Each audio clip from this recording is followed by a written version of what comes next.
Hello everyone. आज का जो अपना टॉपिक है वो है ट्रांसलेटर प्रोग्राम। तो ट्रांसलेटर प्रोग्राम को स्टार्ट करने से पहले मैं आपको बताता चलूँ कि अपने पास जो सॉफ्टवेयर की कैटेगरीज हैं, कितने प्रकार के सॉफ्टवेयर होते हैं। अपने पास 3 प्रकार के सॉफ्टवेयर होते हैं: सिस्टम सॉफ्टवेयर, एप्लीकेशन सॉफ्टवेयर और यूटिलिटी सॉफ्टवेयर। तो जो सिस्टम सॉफ्टवेयर है वो अगेन 2 टाइप के होते हैं, ऑपरेटिंग सिस्टम और ट्रांसलेटर प्रोग्राम। तो ऑपरेटिंग सिस्टम में आपके विंडोज़ 7, विंडोज़ 8.1, विंडोज़ 10 ये आ जाते हैं। ट्रांसलेटर प्रोग्राम में अपने कंपाइलर, इंटरप्रेटर और असेंबलर आ जाते हैं। तो इसमें ट्रांसलेटर प्रोग्राम क्या होता है, इसकी ज़रूरत क्यों पड़ती है? ट्रांसलेटर प्रोग्राम देखिए कि जो कंप्यूटर है वो सिर्फ और सिर्फ बाइनरी लैंग्वेज या मशीन लैंग्वेज अंडरस्टैंड करता है, और हम ह्यूमन बींग्स जो हैं वो हाई लेवल लैंग्वेज अंडरस्टैंड करते हैं। तो अब कंप्यूटर को समझाने के लिए हमें हाई लेवल लैंग्वेज को मशीन लैंग्वेज में कन्वर्ट करना पड़ता है या उसको बदलना पड़ता है।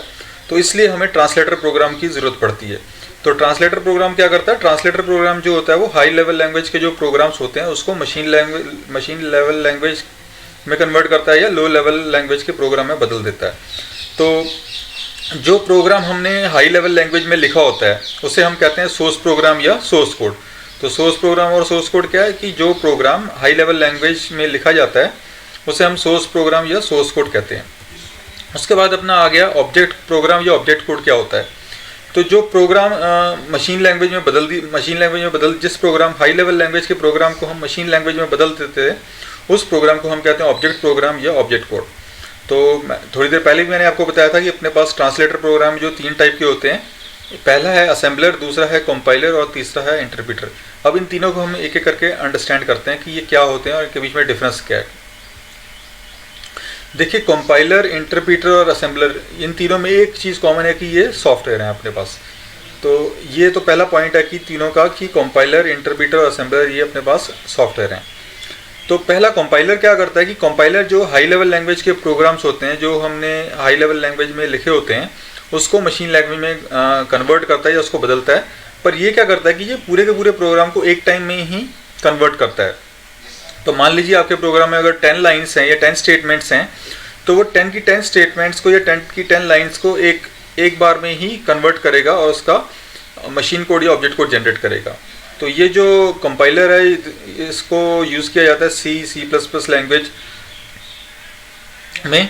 उसके बाद इंटरप्रेटर, जैसे मैंने आपको बताया कि इंटरप्रेटर भी एक सॉफ्टवेयर है, और ये इंटरप्रेटर क्या करता है कि ये ट्रांसलेट करता है हाई लेवल लैंग्वेज प्रोग्राम को मशीन लैंग्वेज में। बट इसका कंपाइलर से क्या डिफरेंस है कि ये लाइन बाय लाइन करेगा। मान लीजिए आपके प्रोग्राम में 10 लाइन्स हैं या 10 स्टेटमेंट्स हैं, तो इंटरप्रेटर क्या करेगा, लाइन नंबर 1 को पहले कन्वर्ट करेगा मशीन कोड में, उसको फिर एग्जीक्यूट करेगा।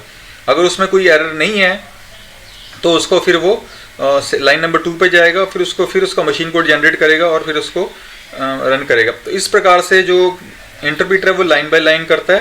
कंपाइलर जो है कि वो पूरे के पूरे प्रोग्राम को मशीन कोड में जनरेट करेगा, अगर उसमें एरर्स है तो वो एरर मैसेज डिस्प्ले कर देगा आपको।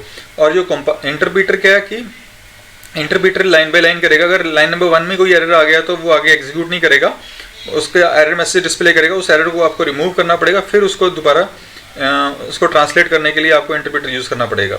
तो ये जो इंटरप्रेटर है ये कौन सी लैंग्वेज में यूज़ किया जाता है? जैसे पाइथन होगी, PHP होगी, जावा होगी, ये जो लैंग्वेजेस हैं इनमें हम यूज़ करते हैं इंटरप्रेटर को।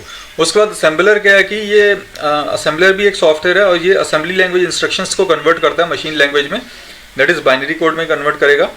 तो ये कन्वर्ट करता है असेंबली लैंग्वेज प्रोग्राम को मशीन लैंग्वेज के प्रोग्राम में। तो ये जो असेंबलर है ये असेंबली लैंग्वेज में यूज़ किया जाता है, असेंबली लैंग्वेज के द्वारा यूज़ किया जाता है, इसको असेंबली लैंग्वेज में यूज़ किया जाता है। Thank you.